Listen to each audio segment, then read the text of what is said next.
देखंतु आमे जेबे समान जगह चलचु आमर जो नॉर्मल वेट बॉडी वेट थाए सेतकी ही आमर आंठू उपरे पड़ुची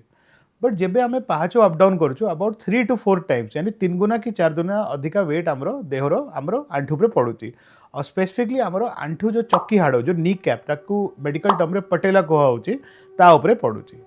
तो जो पाहाचो ओलेवा चढ़ीवा जो कष्ट एटा नी कैप रो कष्ट माने पटेला रो कष्ट ना तार जो मेन रीजन थाए सेटा थाए आमर मसल वीकनेस माने आमर जो थाई बोन आमर जंघर जो मसल अच्छी ताकू कहउचंदी क्वाड्रिसेप्स यारो वीकनेस आ मो पिचारो मसल तारो वीकनेस आ जेबे भी गोटे लोकर एज बढ़ुची आ मसल वीक हे चलुची तार वजन अधिका अच्छी आ तार एज अनुसार तार कार्टिलेज माने जो आंठू उपरे गदा सेटा भी धीरे धीरे घसुची ए तीनिटा जिनस मिसिकी आमर चक्की हाड़ उपरे प्रेशर दउची। आपण एमती भी कहींपारे कि चक्की हाड़ घसवा आमर आर्थराइटिस रो फर्स्ट साइन अच्छी तो जदि आपको सहीटा होची आम इमिडिएटली ताकू रिवर्स करने जिनस करवा स्टार्ट करदेबा।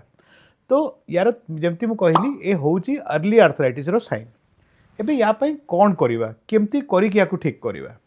ना मु आपको बहुत सिंपल जिनस बुझाऊँ ता भितर आप घरे रहीकि याकू ठीक करें स्पेसिफिकली जदि आप यंग अच्छा अर्ली स्टेज रे अच्छी। तो जमती मु कहली कि आमर पाहाच चलवा और ओह्लैवा जदि आप अवॉइड करें तो किसी मास पे अवॉइड करदे भल बट जदि आप अवॉइड करें तो जिते दरकार अच्छे से करूँ फॉर अबाउट 3 months 3 मास सबुदिन कहूनी ए 3 मास भितर आम कौन करवा आमर जो थाई मसल और हिप मसल को फंक्शन देबा तारो स्ट्रेंथ बढ़ेगा।